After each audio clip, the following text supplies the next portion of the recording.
Thank you very much. As you know, I'm quite friendly with the president. He's our president, and he's been quite supportive of me and my state, Edo State. And it's almost 1 year since I last election, and I haven't seen him one on one. So I came in to just greet him and also to go through some issues with him. That's the purpose of my visit to the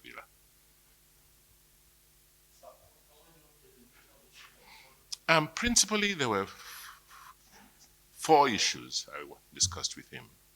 First has to do with the position of Edo State on the anti-grazing laws. As you know, most southern states have passed laws relating to open grazing, but Edo has not, because we want to ensure that whatever laws we pass are laws that we can enforce. We've had extensive consultations with our people, extensive town hall meetings to deal with the issue that, yes, we do not want open grazing. It is outmoded, it's outdated. However, what are the options?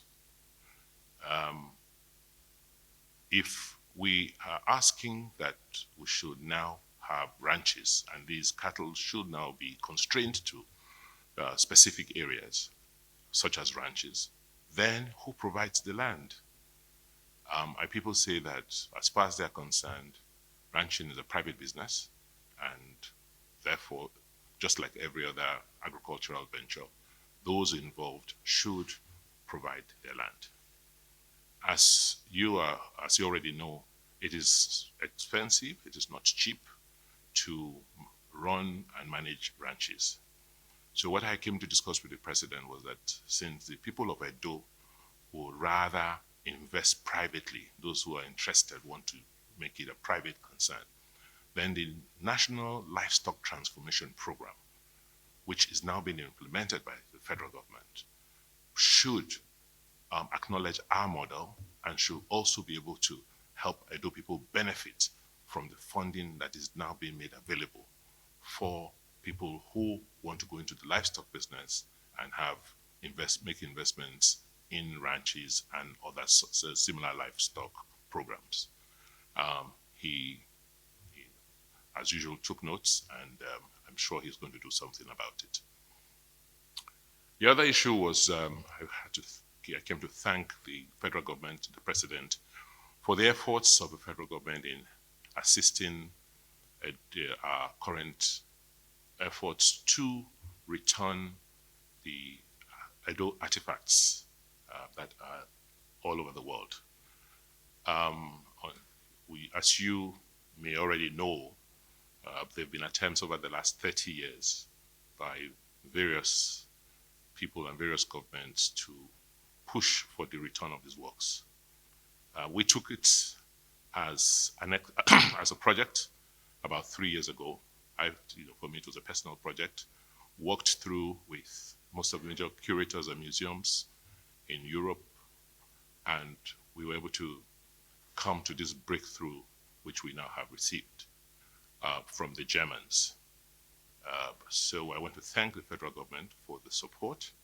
As you know, these works, these artifacts, are coming from other sovereign countries, and the laws of Nigeria stipulate that the federal government has the preserve exclusive rights to deal with artifacts, and monuments, and to pledge to the president that the Edo state government and Edo people will continue to support the federal government's efforts and will do all that is within our powers to make sure that these works are brought back to Nigeria, and also for them to be domiciled where they were taken from, which is Benin City. I formally informed the president of the passing of our legend, Sir Victor Waifo, whose funeral will come up this weekend. The last time Mr. President was in Edo for an official visit, he entertained him, and he did assure us that the federal government was, you know, was going to send a delegation, and he commiserated with the people of Edo State and the family of late Sir Victor Waifo. I informed him about some amounts that are being owed to the Edo State government from some about federal agencies, and he promised to look into them to ensure that these sums are paid back to the Edo State government. So, in a nutshell, those were the things I came to discuss with Mr. President. Yes.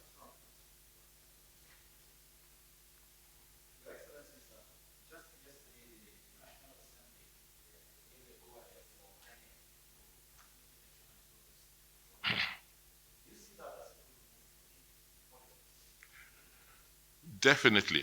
If not for the technology utilized by INEC and God, I may not be governor today. So I am one of those people who believe that we cannot and should not have elections in this country going into the future without transmitting results electronically from the polling units. Because for elections to be credible, they have to be seen as transparent. And once you have voted, you should be assured that your vote will count. With technology today, it is possible, and INEC has shown it from my elections, that as soon as you voted and the results have been counted in the polling units, then that result should be made available such that you already know what you expect to be collated at the word collation point. What has happened in many cases in the past is that people go and vote, the votes are counted in the polling units, they know, but by the time it gets to the collation point, it changes. But this time around, because of the transparency, everybody will see and know what they are expecting to be collated from your polling units.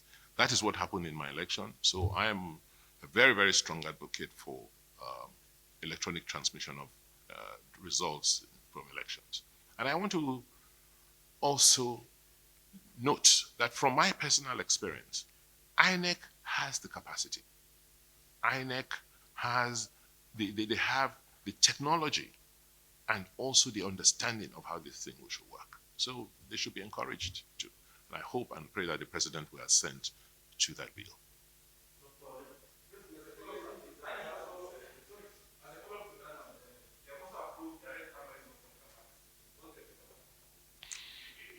Uh, we, today, my party is currently undertaking an electronic registration of our members across the country because we anticipated that one day you will be required to show your own register. Because if we as political parties vote on the basis of an election register, then the parties must also have their registers because democracy has to begin with the parties.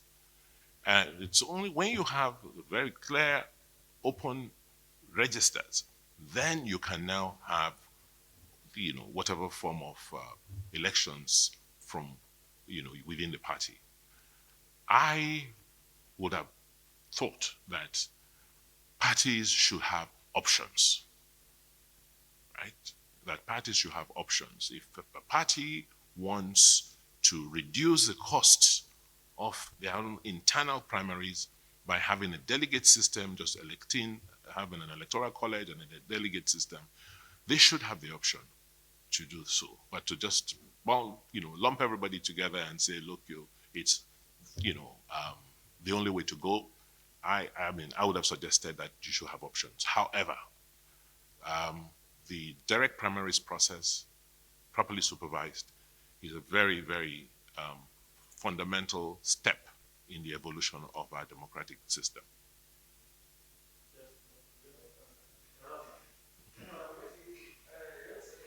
Mm.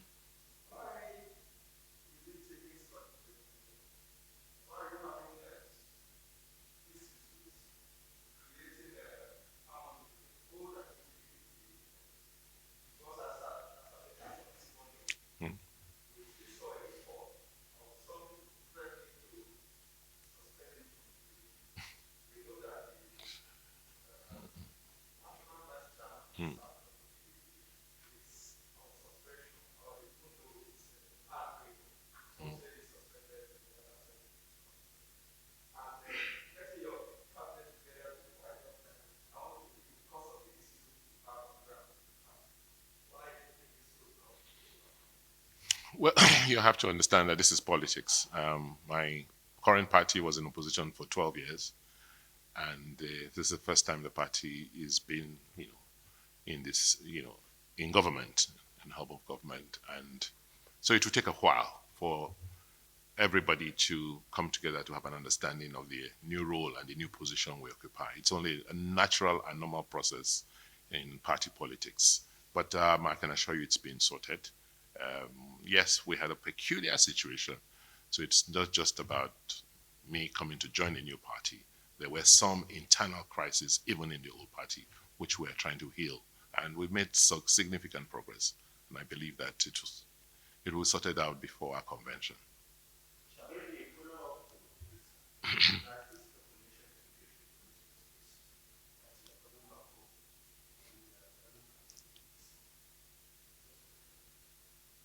Well, I think I've shown that I'm a politician with integrity, and I have made it very, very clear that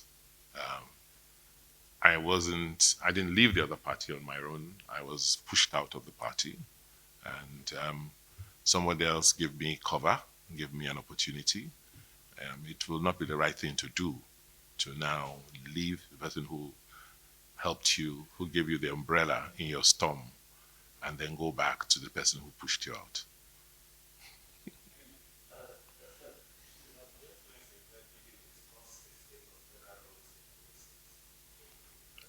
Um, yes. We have a good relationship with the Honorable Minister for Works, and I am going to see him. I've actually been discussing it with the Federal Minister of Works, so I didn't think that it was necessary to burden the President with that matter, since the Minister is currently handling some of those issues, and I believe he has the capacity to. So, yes, we're discussing with the Honorable Minister. We're, in some cases, co-investing with the federal government to repair some roads to reduce insecurity in certain parts of the state. Yes, we've made significant progress. You note that for us in Edo, one of the reasons why COVID became a big issue is that we are a very high risk state because of the level of movements within the state. We're at a junction, and there's always a lot of traffic, from across the country. And this virus gets propagated and spread by movements. So that is one of the reasons why we take the issue of COVID very, very seriously in Edo. And since the only means of the known means today of reducing the spread and reducing the number of deaths from COVID is through vaccinations. We've been encouraging our people to vaccinate. It's not compulsory. We're just encouraging them and also trying to prevent further infection by uh, ensuring that those who have vaccinated are protected. So if I have vaccinated and you have not vaccinated, I don't think it is fair for you to now, spread your risk to me. But I think from the figures we're seeing, it seems to be this third wave seems to be going down, and we're praying and hoping that we don't get a fourth wave. So the issue of um, the no vaccination, no entry order, which we have in place, will be reviewed.